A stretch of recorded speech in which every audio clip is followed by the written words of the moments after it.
તો દિયોદરના એપીએમસીના ચેરમેનના રાજીનામાનો મામલો ગુજરાત પ્રદેશ ભાજપ સંગઠનના બનાસકાંઠા જિલ્લા ભાજપ પ્રભારી જયંતિભાઈ કાવડિયા સાથે દિયોદર એપીએમસીના ડિરેક્ટરો સાથે બેઠકનું આયોજન કરવામાં આવ્યું હતું।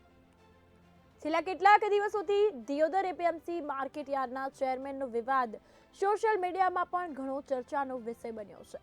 તો ત્યારે આજે ખુલીને દિયોદર એપીએમસીના ચેરમેન ઈશ્વરભાઈને ભાજપ સંગઠન દ્વારા મૌખિક સૂચનો કર્યાનો આદેશને લઈને જિલ્લા સંગઠનના પ્રતિનિધિ મંડળ અને ગુજરાત પ્રદેશ સંગઠનના બનાસકાંઠા જિલ્લાના પ્રભારી જયંતિભાઈ કાવડિયા સાથે દિયોદર એપીએમસી માર્કેટના બોર્ડ ઓફ ડિરેક્ટર સાથે દિયોદર સર્કિટ હાઉસ ખાતે બંધ બારણે બેઠકનું આયોજન કરવામાં આવ્યું હતું।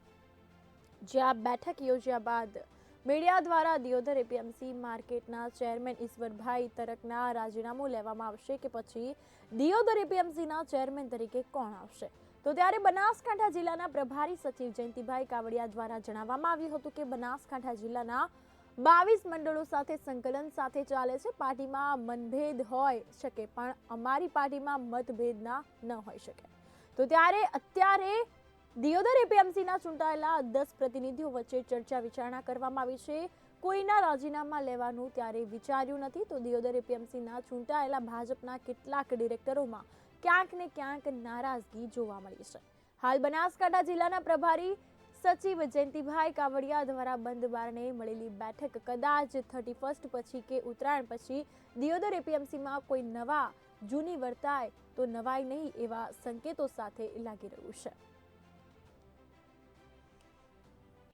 સ્વાભાવિક રીતે બનાસકાંઠા જિલ્લાના સંગઠનના એક પ્રભારી તરીકે હું જવાબદારી સંભાળું છું।